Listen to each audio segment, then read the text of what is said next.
For being here. This is our well, it's not our last day. I guess we'll be getting together tomorrow afternoon to do the post-session wrap-up, but it is the official last day of session. Still have a lot of work to do. Some events have come percolating up to the surface that otherwise were put to the side, so I'm sure we'll answer some questions about that. But we really today is with the budget being out of the way, the major bills that were House priorities, either in the Senate or on the way to the governor's desk. It is the kind of cleanup day. We have some agency bills that we will run today. At some point today, we will run the call for the special session and further clarify the issues that will be covered in that. I don't know what else is out there. It's just it's a cleanup type day. Either bills that weren't ready that are now ready, or bills that were forgotten about for one reason or another that we believe still are priorities. But you could see long breaks throughout the day in both the House and the Senate for either caucusing purposes or just to agree upon the bills moving out. The Senate last night, with a 60-second debate, took out a bill that they say is signed off by all four caucuses. Among other things, it would set a limit on how much longer Michael Brandy can serve as the leader of elections enforcement, and it would do a variety of other things. Have you indeed signed off on this bill? I have not signed off. I actually have not even read it yet, so that's what I will be doing today. One of you, not to play favorites, wrote an article about it, and I read through it this morning, and it is one of the bills that I will have on my desk within the next half hour to go through. Were you nervous at all about the budget yesterday after Senator Fasano came out saying we might try to stall this vote? No, only because for many years in both chambers we've had this tradition that we allow debate to continue on forever. But a couple of years ago, as you saw in the Senate, they were willing to call the question to end the debate on something as important as the budget. So it's always a fine balance. We can get business done if we have to. We have traditions that we want to respect. But the tradition of not cutting off debate never had anything to do with filibusters, but it was more about allowing genuine debate on the floor. So if it got to that point, I think they would have called the question and we would have moved on. Well, let's get back. Let's get back to this election thing, because I mean these are huge changes that are being thrown at that were debated for less than what, a minute, 2 minutes. That's what the article said, 60 seconds. I mean, this is, look, you guys came under criticism after Citizens for United for going farther than advocates of clean elections thought you had to go in order to comply with that. We wanted to go further. Well, Yeah. you know, certainly you placed a statute of limitations on election complaints. I mean, this is just a continuing a pattern. What is with you guys and this sort of resistance to, electoral supervision?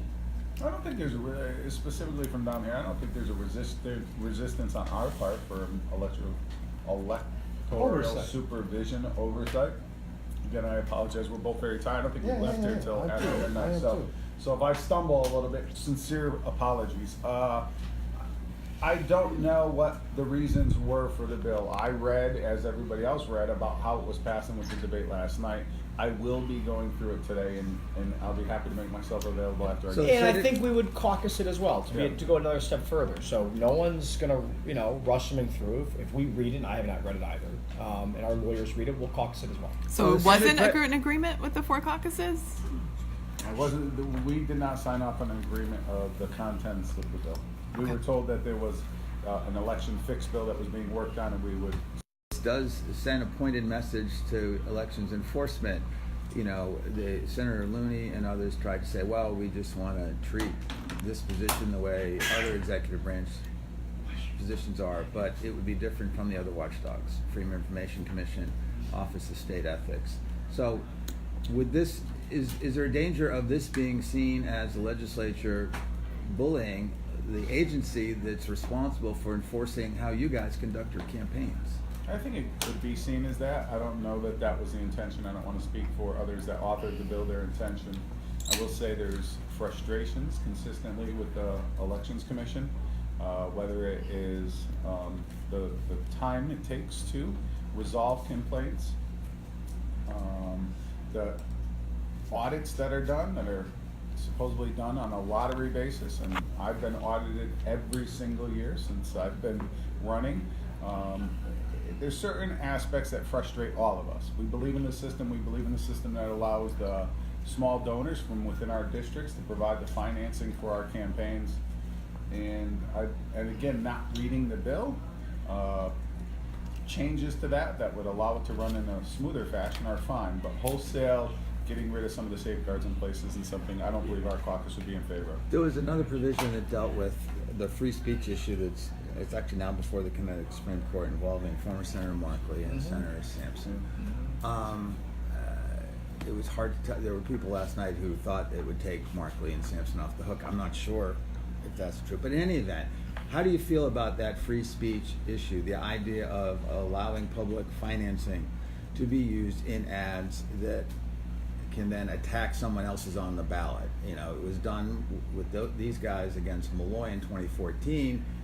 With this provision, presumably there'll be Democrats who will link Republicans to President Trump in 2020. One might imagine that to be the case. One might imagine. But we didn't do it, House Democrats, the last time. And we were one of the original ones that asked for the advisory opinion on how that would work, because we were concerned about it.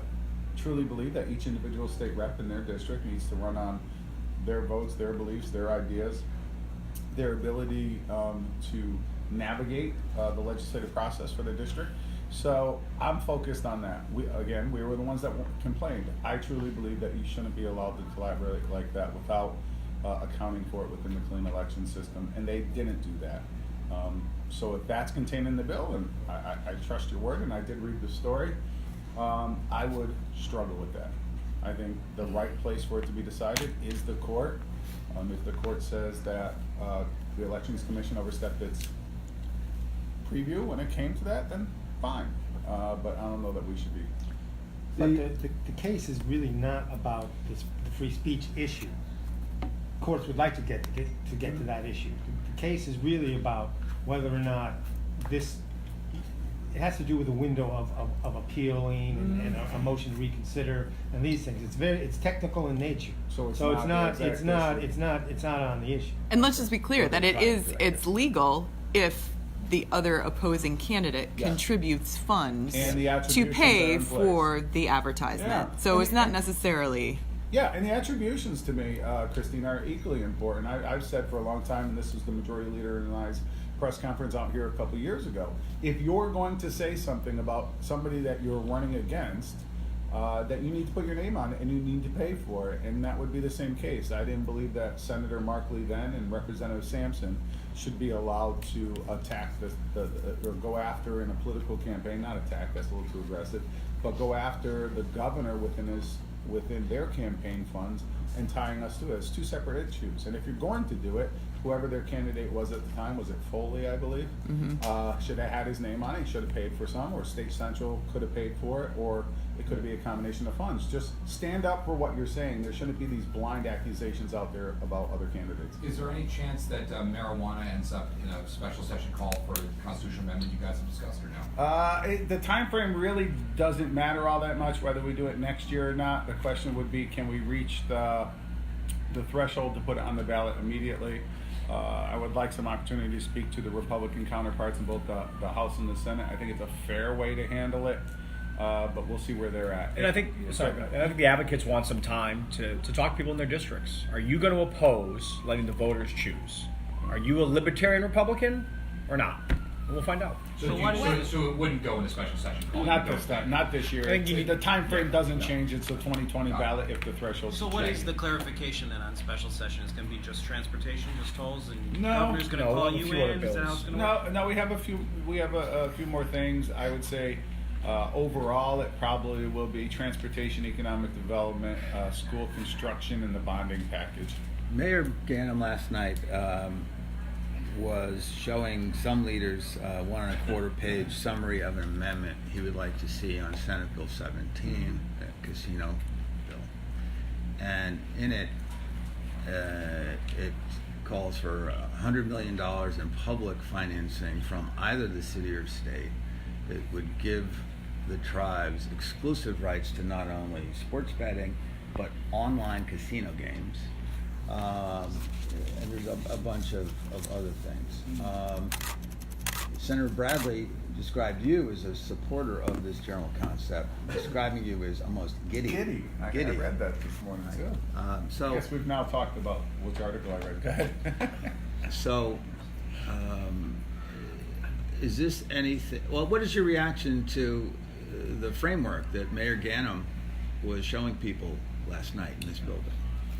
So the two parties have continued to meet since I convened the meeting just to have the discussion on where we could go and if there could be some sort of agreement reached. The agreement they presented last night had a lot of the pillars to which I thought would be agreement. Some sort of investment in Bridgeport by all parties. The bill that passed the Senate yesterday, the Municipal Redevelopment Authority, would give them the avenue to pursue bonding in the ability, other areas to do redevelopment of the area, so that could qualify for it. It wouldn't be necessarily a binding issue we would put up, but they could do it through the Municipal Redevelopment Authority. But there's problems in there that I know would be vote issues in the House, so I think we can continue to work on the agreement. If we were to get it ready, it could theoretically run today. I just don't know if it's going to get there. It's a lot of work, and there's a lot of votes to put together. Aside from the issue of whether or not this would be feasible today, and Yeah. all it takes is one person to talk, and I spoke to people last night who are certainly willing to play that role. Mm-hmm. But what about the broader issue of looking at this in a special session and this kind of framework? I mean, this is, I guess you have more of an understanding of why the Lamont administration could not come to terms with the tribes if this is what they wanted now. And I don't know if this is what they asked for, if this is simply what Mayor Ganem is coming up here and trying to get for them. Yeah. But anything this generous, is that something that you think really could be a starter here in the House or the Senate? As it's written, I think it would be difficult to cobble the votes together. But is it an excellent starting point for negotiations and maybe some clarification of some of the areas? Yeah, I think a lot of work went into it. Having the tribes in Bridgeport on the same page is very important. They hadn't gotten there until now. So if this is the starting point, I think it's a good starting point. Which points specifically are the major hurdles? I don't know. I have to caucus it. I know my caucus in the past has been very leery of doing internet gambling when it's not sports gambling, just overall internet gambling. That's been an issue. The 24-hour, 7 days a week serving of alcohol, that's been an issue. I think there's some flexibility on that, but not 24/7. The level of investment has to be clarified. If it's going to be tribes, Bridgeport, Municipal Redevelopment Authority, private investment, we got to clarify that a little bit more. Sports Tech, who is currently one of our partners that provides the OTB, Bobby V's, and have made substantial investments in the state. There wasn't specific language talking about what their role will be. I think that needs to be clarified. But beyond that, the others are just regular old negotiations. But those are a few, I think, based upon what we've heard from our caucus over the years, that would be issues that we had to discuss. The Consumer Council's put out a warning on an amendment that would allow some of these bandit third-party electric suppliers direct billing access. Are you aware of it out there on an amendment today? No. Well, I will say this: we track every amendment, so if we see something that is fishy, we'll smell it out. It's going to be on a solar bill. I don't know, Yeah, that didn't get out of energy. Between Ricky Baltimore, Jeff Curry, and Vinnie Candelora, everybody will read it. So you can't catch us by surprise. I will tell you that. And necessarily, does putting term limits on the state's election regulator automatically politicize this issue in like an unacceptable way to you, or is it just the reporters who were watching you guys slowly take away the public's right to know? Yeah, I heard there was the possibility of having the legislature do the appointment. I would not feel comfortable with that. That's not something we need to dip our toes into. The process to where the board interviews and finds somebody that is the type of person they think can run the board, that's more appropriate to me. As far as term limits, I've always said I struggle with term limits simply because what happens is the staff become the ones that know everything, and the person that just comes and goes is at a severe disadvantage. So, again, I want to read the bill. I want to have conversations with the Senate President on why he thought they were important before I pass final judgment. But there are issues that stick out of my head that are troublesome. Could you guys talk a little bit, I know we'll talk tomorrow, but, you know, this agenda, your policy agenda, you seem to score some big wins, family leave, medical, you know, the minimum wage, time's up. More a few coming other today, things. too. Yeah, Yeah. exactly. And you've had, you know, we already talked about some of the ones that have Yeah. faltered, you know, tolls, marijuana, whatever. Sports So- gambling. Sports gambling. So just, how do you, you know, just what are your thoughts on how much of the Democratic agenda got done? I'm looking at the clock because when we finish this, we'll have about 14 hours to continue it. But I'm really happy overall with how the House ran this year, the cooperation between the Republican side of the aisle and the Democratic side of the aisle. We compromised on a lot of bills. I thought the Majority Leader did an excellent job of negotiating the time frames. We only stayed one night past midnight, and that was on minimum wage, and we offered the next day with a limited 7 or 8 hour debate, and it was rejected. So that's the only reason we stayed through the night. And the policies, there were bold initiatives originally. I thought a lot of them got negotiated to the point to where more people were comfortable, but they're going to do really good things for the state of Connecticut. The minimum wage is something I'm really, really proud about. To allow individuals, younger individuals, people that are working multiple part-time jobs to get a living wage is really important to me. The Majority Leaders talk extensively about family medical leave and the opportunity to be with your families when you're most needed. I think that's really important. That's going to be one of the tools we use to attract some of our best and brightest that are heading to the cities of Boston and New York City, because those type of benefits are available. So I'm proud about that. But overall, the caucus and how it functioned, and I know the Majority Leader took it personally at times, and we were on the same page. We made compromises throughout. Nobody walked away from a bill saying they got everything they wanted. But as you saw with the votes on the budget, FMLA, minimum wage, we had good numbers within our caucus. You know, and also we had some really big environmental victories too. Whether it was the wind bill that went yesterday in the Senate, the banning of plastic bags in 2 years. There was the green economy bill that went. There was some really good stuff there as well. We talked about the budget, the rainy day fund. I can't say enough. And knowing that for the coming years you have probably somewhere around $2.5 billion tucked away, to me is the most, probably sticks out the most from the budget. But to the Speaker's point, our caucus, when we went from 80 to 92, now we're down to 91 because of the loss of East Haven. We sort of had, it was a great moment, right? But then you realize, boy, this is a pretty diverse caucus. From Eastern Connecticut to the affluent communities of Fairfield County and Litchfield County to this, urban areas. And I think what I'm most proud of, our caucus gelled. It was sort of like a team. Sort of like watching, we certainly don't compare ourselves, I can't compare you to Gino, sorry. But you watch his teams in November and you watch his teams in April and you see them gel. And this caucus really gelled and really found a way to move bills in a way that accounted for the diversity that it is. And same with the Republicans and the ranking members and the chairs in those committees. Look at yesterday. Yesterday was not people sitting down because they didn't want to rock the boat. Yesterday were bills that got done unanimously because committees worked on them. And some of them weren't just task forces. So I think it shows you that people come in here, they do their work, we do fight, but at the end of the day, a lot of stuff really goes on consent, and our caucus really gelled. It's been great to see that happen over the last couple of How months. much credit should you get for the money going to the rainy day fund, given that the volatility cap seems to dictate a lot of that? And that was one of the points. But you could, I will say this without being, there are ways around everything, and we did not explore those ways. So you're getting credit for not doing an end around the volatility cap? Yes. Okay. But let's go a step further, and I know I hear the Minority Leader of the House and the Senate talking about it when they refer to those things, whether it's the constitutional spending cap, the revenue cap, the volatility cap. The volatility cap was always Senator Fonfara's idea anyways. But what did happen in that bipartisan budget is we were able to do some of those things. Should they take some of the credit? Absolutely. But think about us as leaders and Marty and Bob as leaders too. We had to make the decision whether we were going to negotiate with a sitting Democratic governor or enter into negotiations with members of the Republican Party.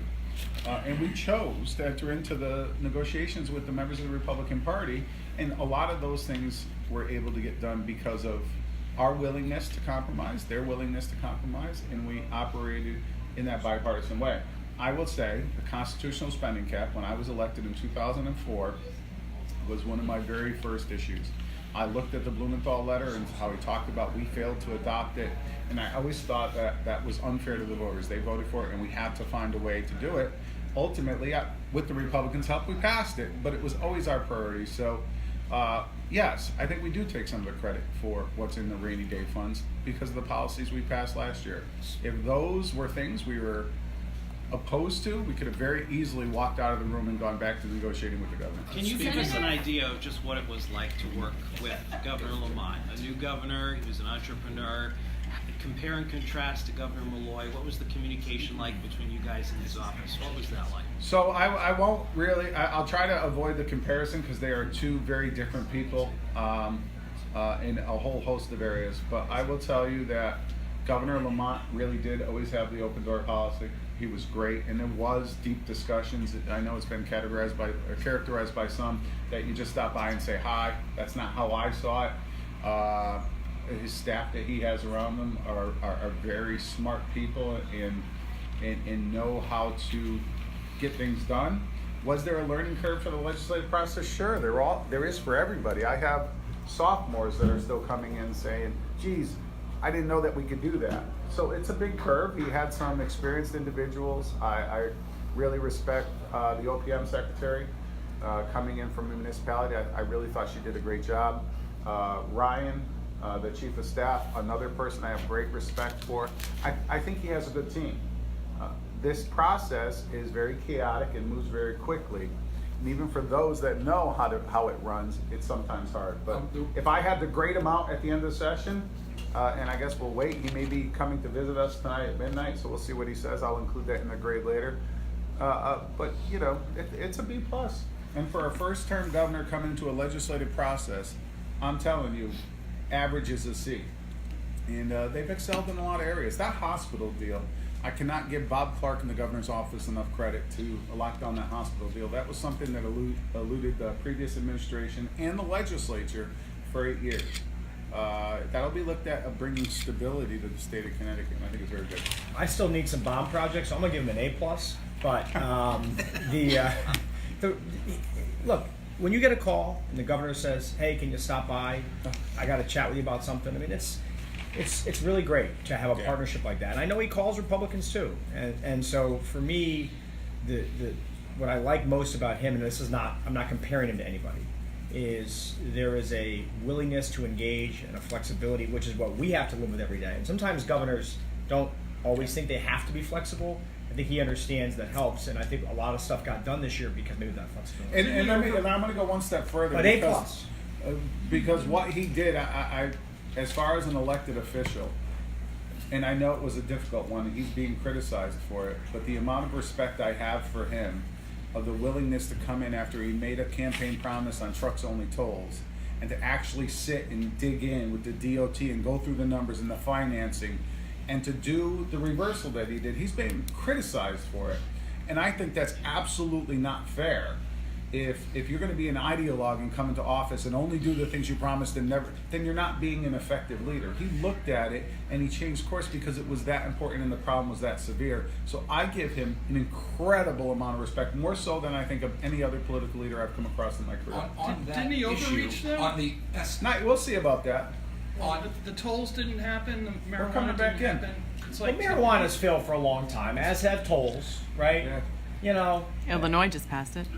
Who did? Illinois. Republicans are banging guys over the head over sweeping $170 million out of the STF. There was no sweep. I will clarify that. Go ahead. We did not continue under the bipartisan budget.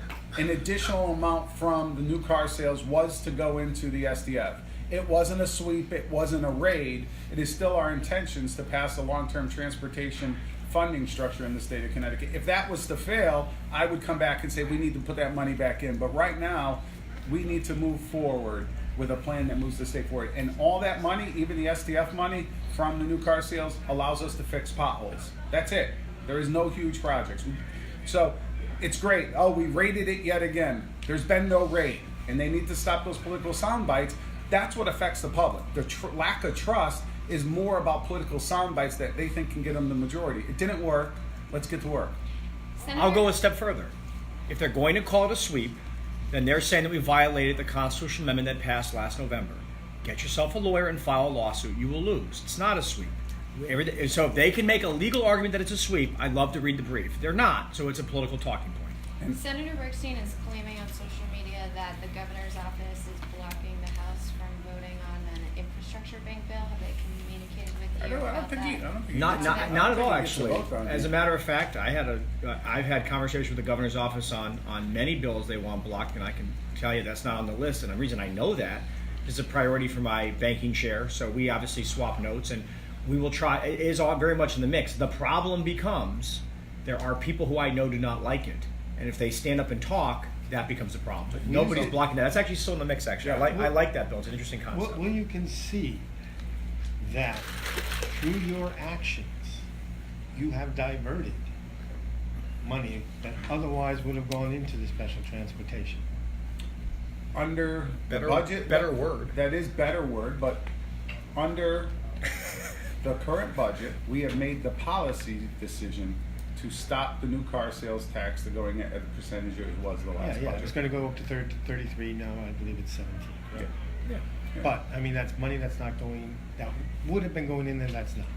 And that's the basis of the disagreement. Republicans call that a raid. So- The previous careful with administration. terms, though. the Not pre- a- it matters. the It's not a raid. previous- It's not a raid the nor a previous sweep. administration had the same sort of objection when Yeah. those things were characterized. So- But, I mean, it's a running dispute. So, okay, so when they stand on the House floor and talk about the pension problems with the state employees, I should then stand up. It's because of their predecessors continually to raid the pension fund because they never made their payments and they raided it and they've created this did. situation so the pension fund would fail and we could all alter the benefits. The legislature's governors and state employee unions have their fingerprints all over that. I agree. I agree, but they never stand up and say that, yeah, we're responsible for the pension problem. They stand up and they say it's these greedy state employees that have these great pension plans and we got to put a stop to it. So if we're all being honest, then we need to be honest. So they should stop using raid. In the bipartisan budget, we all voted to sweep the Clean Energy Fund. Not the proudest moment for all four caucuses, but we all did it. So don't say you swoop, we've all swept, and we did it in the BIPE to a very large amount of money, I might add too. So real quick, we got to go gavel and two things. A little personal privilege. A friend of mine, Jim, I refer to him as Biggs, is home on the mend. Just want to say hi. Hope you're feeling better. The other thing, guys, seriously, Biggs, much respect, Biggs. For all of you that are here, I really appreciate you guys doing this. I know sometimes we ramble on. Every now and then we give you a little talking point that you can use. But having you guys come do this and the willingness to put what we're talking about for the day really means a lot to me. I have next year, we're going to continue it. After that, I really hope whoever happens to be the speaker will continue it.